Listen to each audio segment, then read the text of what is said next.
সরদার আলীর কথা বলে লাভ নাই। আবু জাল রে, আমি কবর আমার কাছে যদি আমল ঠিক হয়, নবীর বেটি ব্যবহার ভালো পাবে, আলীর স্ত্রী ব্যবহার ভালো পাবে, হাসান হোসেন মার ব্যবহার ভালো পাবে, নারীদের সরদার আলীর ব্যবহার ভালো পাবে।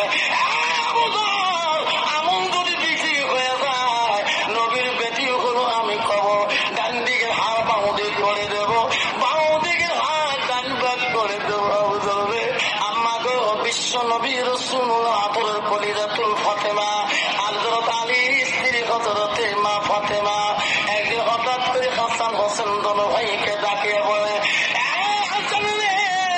হোসেন তোমরা দোনো ভাই আমার দিকে এসো, দোনো ভাই আমার সামনে বসো। ও হাসান হোসেন দোনো ভাই আসি বসলেন, দুজনকে আদর করে যত্ন করে। হাসান বলে, মা আজকে আমার দোনো ভাইকে এত আদর করো কেন? মা এর আগে তো কোনোদিন এমন করে আদর করে নাই। বলছে, বেচারে তোর নানা মারা যাবার আজকে 6 মাসের কাল হয়ে যায়। আমি বাপের মা সময় নাই পৃথিবীর জমিনে থাকা, তোমরা দুই তোমার আতরের কলিজার টুকরা।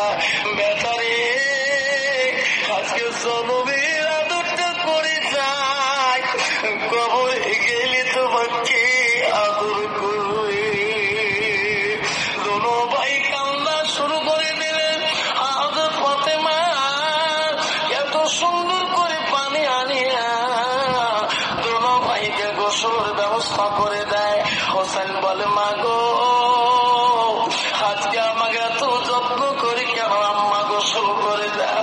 আম্মা আজকে আমার দোনো ভাইকে এত কেন যত্ন করো? মা গোসল করে নেন। মা এর আগে তো কোনোদিন এইরকম যত্ন গোসল দেন নাই। হযরতে ফাতেমা বলছে, বেটা আমি আজই চলে যাব রে দুনিয়া থেকে রে বেটা, আজ থেকে তোমাকে গোসল দিবে পৃথিবীর মা থাকবে না, আমি চলে যাব রে বেটা।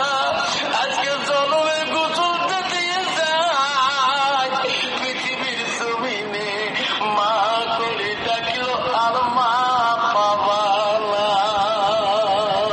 মালা মিঠি অতি মধুর ভুলিও না রে ভাই, মায়ের মতো আপনজন পৃথিবীতে না। মা আমাকে জনমের গোসল দিবা? হ্যাঁ। হযরত আলী বাড়ি আসলে দোনো ভাই দৌড়ি দিয়া আব্বাকে বলেন, আব্বা কেন? আব্বা গো আজকে আমার মা কেন এরকম কথা বলে? আব্বা আমার মা বলে জনমের গোসল দিয়ে দিছে। হযরত আলী বলে, ফাতেমা রে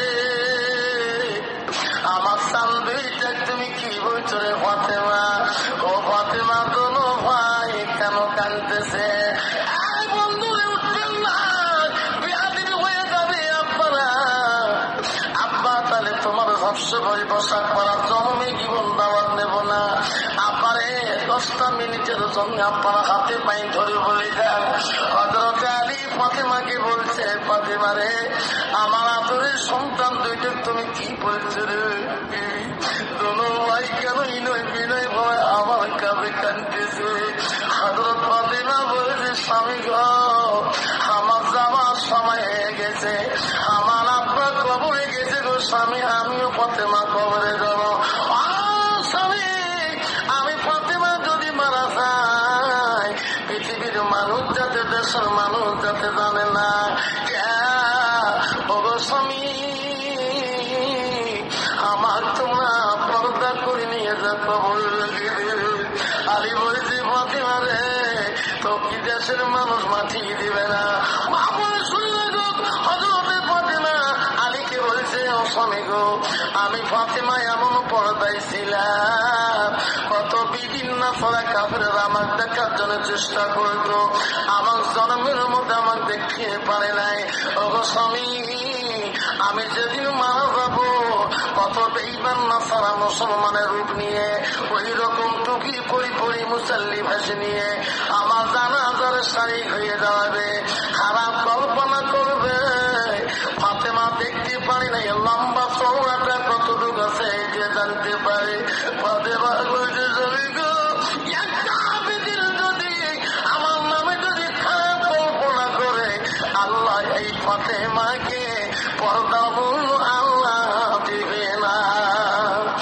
স্বামী, আমি মারা যাওয়ার পরে দেশের মানুষ যদি কেউ জানে না। ফাতেমা অসুস্থ হয়ে গেল। হযরত আলী তার চাচা হযরত আবু যর গফফারীকে বললেন, চাচা গো, তোমার বৌমা এই কথা বলিয়ে গেছে, কবর রেডি করে রাখো। হযরত আবু যর গফফারী হযরত ফাতেমাতুল জোহরার কবরটাকে খোঁড়ার জন্য রেডি হয়ে হযরত আবু যর গফফারী কেন্দে কেন্দে বলে, রে কবর আজকে জানিয়ে রাখ, আজকে কে আসবে এখানে? এখানে থাকবে বিশ্বনবী রহমতুল আলামিনের নয়নের মণি, নয়নের কলিজার টুকরো হযরত ফাতেমা। হে কবর, তুমি বুঝো না কি থাকবে রে? এখানে থাকবে আসাদুল্লাহ গালি, হযরত আলীর স্ত্রী হযরত ফাতেমা। ফাতেমার সাথে কোনো বেয়াদবি করিও না। আমি আবু যর গফফারী বলি, এখানে থাকবে হাসান হোসেনের আম্মা জান। এ কবর, হাসান হোসেনের মার সাথে তুই বেয়াদবি করিস না। এখানে থাকবে নারীদের সর্দারানী জান্নাতের বলি, এই নারীদের সর্দারানীর সাথে তুই বেয়াদবি করিও না। ওই সময় সঙ্গে সঙ্গে কবর থেকে আওয়াজ পেয়েছে আবু যর গফফারী। কবর আওয়াজ দিয়ে বলছে, আবু যর, আমি কবর রে, আমার কাছে তুই কারো প্রশংসা শুনিয়ে লাভ নাই, নবীর বেদির কথা বলিও লাভ নাই, আলীর স্ত্রী বলিও লাভ নাই। আবু যর, এখানে হাসান হোসেন মার কথা বলে লাভ নাই, এখানে নারীদের সর্দার আলীর কথা বলে লাভ নাই। আবু যর রে, আমি কবর, আমার কাছে যদি আমল ঠিক হয়, নবীর বেদি ব্যবহার ভালো পাবে, আলীর স্ত্রী ব্যবহার ভালো পাবে, হাসান হোসেন মার ব্যবহার ভালো পাবে, নারীদের সর্দারানির ব্যবহার ভালো পাবে। আবু যর, আমল যদি বিধি হয়ে যায়, নবীর বেদি হলো আমি কবর, ডান দিকে হার বাম দিক।